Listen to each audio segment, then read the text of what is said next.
Welcome back, investment family. My name is Forrest. I invest in stuff, and I believe that everybody should too. Today's video is going to be a little bit different. We're going to have a lot of fun. I'm here with my buddy Andrew. We've got one camera. I'm actually filming on my phone, so we're actually just going to swap it around.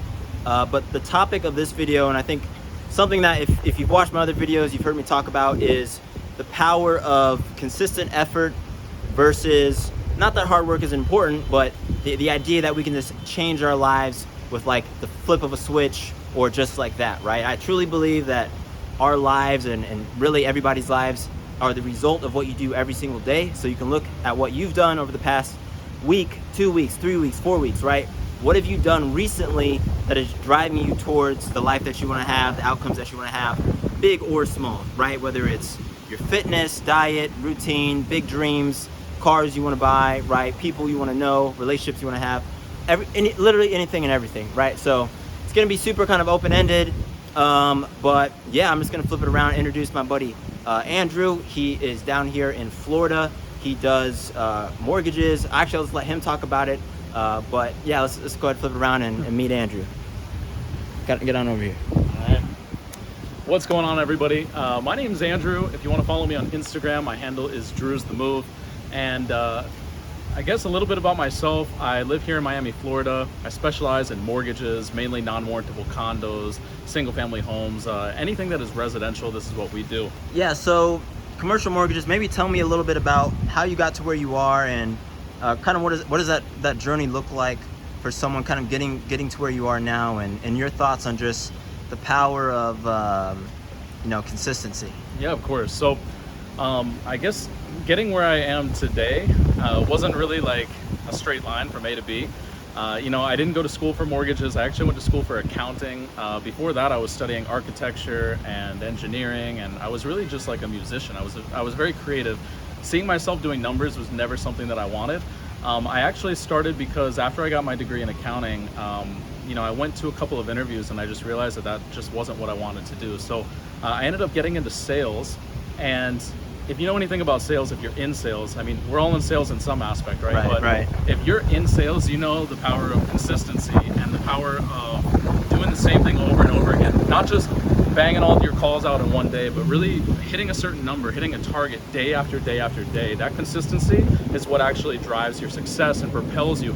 It's not just doing everything all at once over a course of 1 or 2 days, but really doing the little things every day that add up and compound into something bigger. If you're an investor, you understand compounding. You put a little bit in now, and then there's this crazy yield curve that just turns into something substantial that you never would have predicted 50 years down the road, right? Yeah, it just keeps growing and growing. So it's just that continuing compounding effort of those small little steps that you make every day. So in my position, I was in phone sales, right? That's how I got started in this business. I hated it. I was handcuffed to the phone.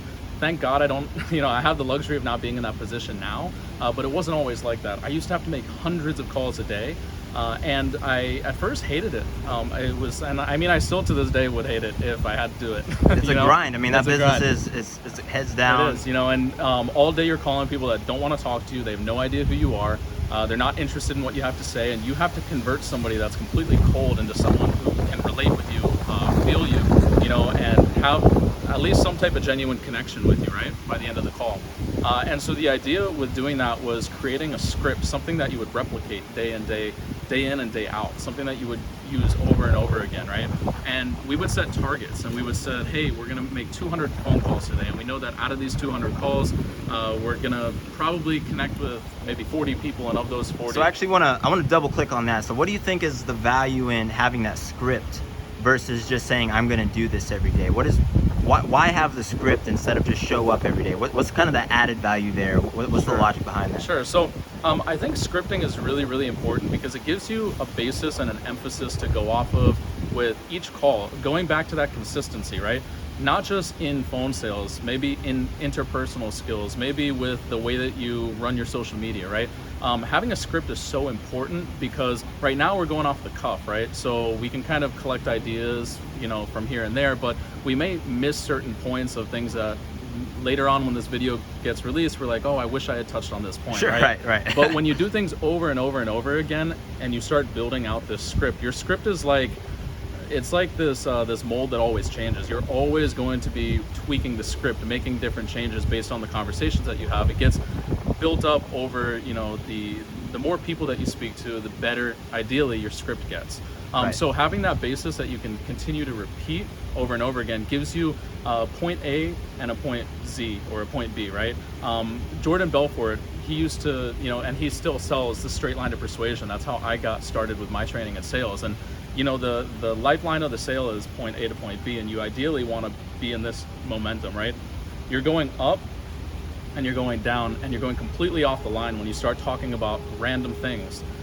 You know, or you allow the borrower, or in my case the borrower, but in yours it could be, you know, your client, your whoever you're selling to, right? When they start talking about their kids and their dog, like obviously you want to touch base on that, but when you get so far off of that line talking about nonsense, you lose the client completely, and you have to bring them back to the line. And I think that that's something that the script allows you to do. So I am a huge believer in cultivating your culture and your salesmanship around the script. And I think that that's just a good basis to start off of. Eventually you're going to memorize the script. It's not going to be like on paper anymore, right? After you do it several hundred times, you're going to memorize it. You may, you know, figure out different ways that you can say something, but at the end of the day, you're going to need to write it down, like almost like a Bible, right, for your salespeople, so that you can start training them. Because the way that I got to where I am today was not by continually banging out the phones myself. Eventually I trained other people and I taught them my script. I taught them the way that I say certain things and the way that I use my tonality and my verbiage in order to convey my message and bring people in and, you know, eventually close the sale. So yeah, I think scripting is huge. I think it's not just about how hard you work, but it's really about the dials that you make when you're in phone sales. When it comes to what I do now, I reach out to realtors through my content on Instagram. I get 100% of my business through Instagram, and I don't have a lot of followers, you know? And so I think that that's something that's important too, is you may only have 1,000, 2,000, even 10,000 followers. You might not be, you know, somewhere where you have 1 million people following you, right? But it doesn't take all of that in order to be successful. You can be very successful with 1,500 followers. You can be successful on YouTube with 100 subscribers. So I think it's just important about being consistent, putting out the content, putting out the videos, reaching out to, in my case, realtors. In your case, it could be, you know, FAs or future investors or people that are interested in buying real estate, whatever the case is. I think, yeah, and that's really important. Actually, hold this, because I want to touch on this and really talk about what this means for us as really stock market investors, right? So Andrew also invests in other things. We're actually talking about real estate here outside of this video. But what that translates into, guys, for whether you're investing in cryptocurrency, whether you're investing in companies like Apple, Trivago, ASTI, all these stocks that I've talked about, right, is doing a little bit every day, having a script. So a script in the investing world could be, okay, I'm going to invest $100 every week, regardless of what the market does, because I understand what compounding interest is. Having a script could be, okay, every Saturday I'm going to sit down and do research and wait for this plane to finish flying overhead. But it's having a plan and basically saying, I don't need to figure out what to do. I already know what I'm going to do.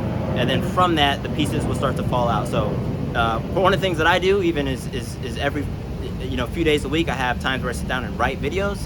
I don't necessarily know what I'm going to write about, but I say, I'm just going to sit down and write, right? And that's how I come up with content ideas. And then on every Saturday, I know I'm going to film, right? Or I know I'm going to do equity research. Equity research, I can tell you guys, it's just something you have to do if you want to find good investments. You have to just look at the market.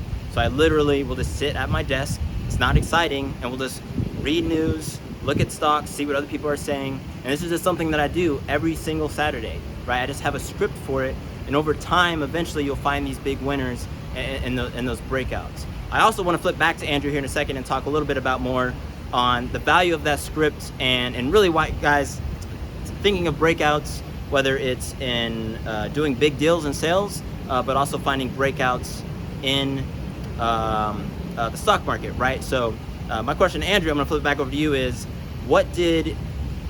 can you talk about kind of the power or how many deals you have to actually go through before you find, you know, that big winner? Sure. And specifically as it relates to what I do in mortgages? Yeah, so how many, you know, you talked about phone calls and kind of you have to make those calls, but how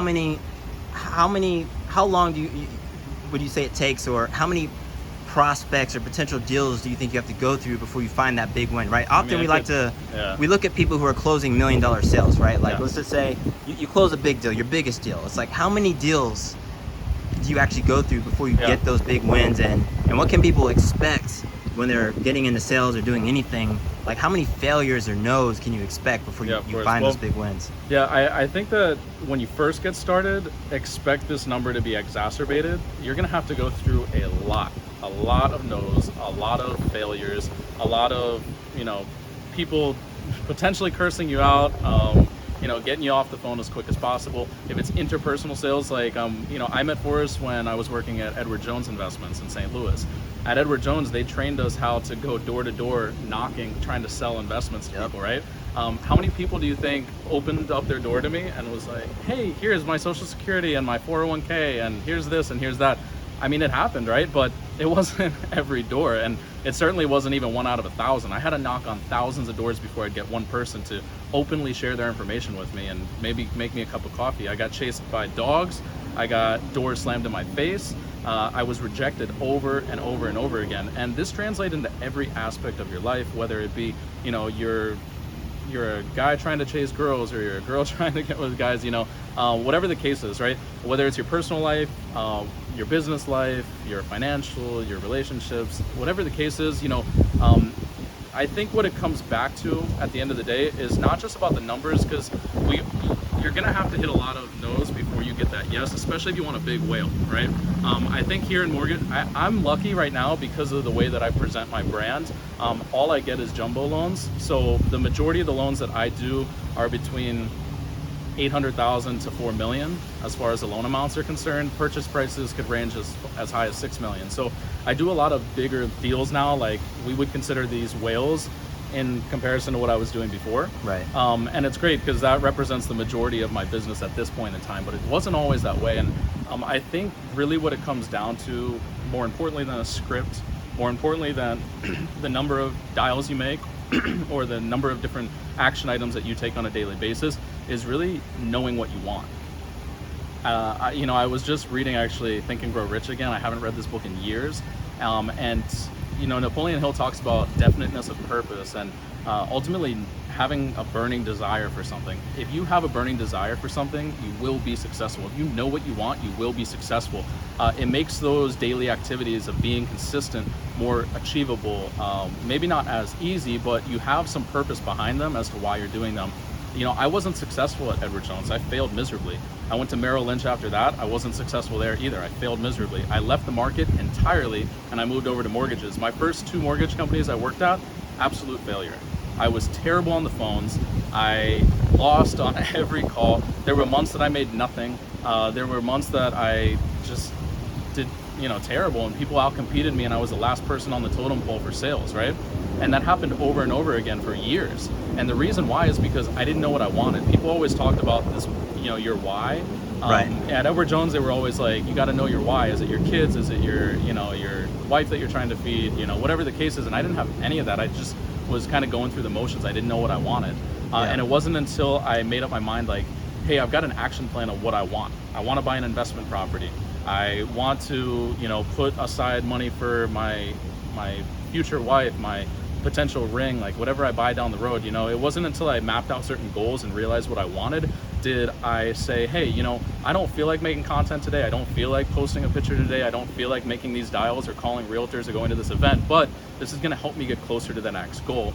And that's essentially what enables me to do what I do now and to kind of live the lifestyle that I do, which is fantastic. It's something that I'm in a better position now than I have been at any point in my life prior to. And that's ultimately, I think, what was the changing factor. Second thing, besides knowing what you want, is going all in on one thing. Yep. Let the main thing be the main thing. I have a friend, he's an actor, and he tells me that all the time. Let the main thing be the main thing. Reason being, so many people are trying to do so many things. You want to do Forex, you want to open an Amazon store, you want to open a Walmart store, you want to be in phone sales, you want to do real estate, you want to do this, you want to do that, because you see people on social media telling you that that's the way that you got to make money, right? Or that's the easiest way to make money. There's no easiest way to make money. 100%. There's a million ways to make money, and what you have to do is you have to find your vehicle. You have to find that vehicle that you feel comfortable with. and you got to ride that thing until you get to where you're going. You know, there's people that hop in Ferraris and they go from here to the SLS on the beach and they'll get there in 10 minutes, right? I could hop in the hoopty down the street and get there in 30 or whatever, right? It doesn't matter. We're all going to get to that same destination if we sit in one car and we, you know, figure out our way to get there, right? And we just push and push and push until we do it, right? Yeah. But if you're constantly switching vehicles, you're constantly maneuvering, you're looking at different roads and you want to kind of maneuver, you make what could have been, again, point A to point B. You've kind of like moved all over the place. You've experienced some success, you've failed again and again and again, and you're like way off track at times. But when you decide that you know what you want, right? You couple that with knowing how you're going to do it, you stick with that one thing, there is no turning back. That's just your mission to get to this point. You'll make it happen, and it's going to make that consistent effort of a daily basis action so much easier. Yeah, guys, there's a book called The One Thing, which really talks about what Andrew just explained, which is really picking your one thing. And, you know, you just heard him talk about how, you know, he failed a lot. And you're going to find that everybody who's hyper successful, like the people that we look up to, have way more failures. We probably don't know about them. I personally have failed at so many things. I've spread myself thin, 100% get it. And you really have to be, you know, smart about where you put your energy. Obviously, we talk about multiple income streams, but if I'm investing, right, if I'm investing in the stock market, real estate, all of these things kind of mold into each other, because I could take my money from the stock market, or I could take my understanding of analyzing one thing and putting it into the market. So even though I have multiple income streams and maybe multiple businesses, they all relate to each other, right? So on one hand, I'm not trying to be a professional DJ and also be a real estate investor. Those are two very different worlds, right? That is spreading yourself certainly way too thin. So pick your niche, pick your angle. But yeah, really, I'm going to turn it back over to Andrew just to wrap it up. Andrew, any last words for folks getting started, and definitely let them know one more time where they can find you on Instagram. Yeah, of course. So I would say if you're getting started, expect failure. Be careful looking at people's social media, at this like fictitious world where everybody's highlight reels are constantly played. Be very, very careful with that. Try not to live in this world of comparison. I know it's so easy today, but that's ultimately going to drive your self-esteem down and make it harder to kind of pump yourself up to make that consistent effort every day. So what I would urge you is, if you have to take a break from that, right? Never take a break from the hustle, because the grind doesn't stop, and if you want to get somewhere, you're gonna have to put in the work. You know, that's just hands down the truth. What I would say, however, is if you're just getting started or you've recently failed, you're in a very, very good spot, right? Because the only place that you can go from there is up. I've been at rock bottom. I lost my business. It was a pretty scary situation. This is my second time being back in Miami. The first time I failed miserably trying to start a company while doing mortgages, again, doing multiple things at the same time, right? That business was an ultimate failure because I had spent so much time dedicated on that business. The mortgage business failed as well. And I found myself sleeping on friends' couches. I lost my apartment, I lost my car. I ended up having to move back to my parents' house in Virginia for a while, and I was over $100,000 in debt. That's when I made the decision that I was going to go all in mortgages, and I ended up being very, very successful. I paid off $100,000 of debt, $104,000 in 6 months, W-2. So you can imagine how much, you know, I started making very quickly. Right. And then I built up enough capital to move back to Miami and put myself in a comfortable position and switch into a completely different niche, which was purchases and jumbos and these high-hanging fruit. When you first get started, you're going to have to go for the low-hanging fruit. You know, the big whales, they're great when they happen, but you can't always go after those. You got to go after what's in front of you. So make that decision, go all in, stop comparing yourself to other people, wherever they are on their journey. You know, that's their business. Never compare your chapter 1 to somebody else's chapter 10. So I believe you have what it takes. I'm super happy to have the opportunity to have Forrest living down the street now, literally like 4 blocks away. Yes, sir. And you know, we've got more videos like this coming your way. Again, you can find me at Drew's The Move on Instagram. And yeah, anything else for him? That's it, guys. Per usual, thanks for stopping by. If you like this video, let us know down in the comments. We're definitely going to do more content like this on either similar topics or other ones. But yeah, thanks for stopping by. But until then, my name is Forrest. I invest in stuff. You should too. Peace.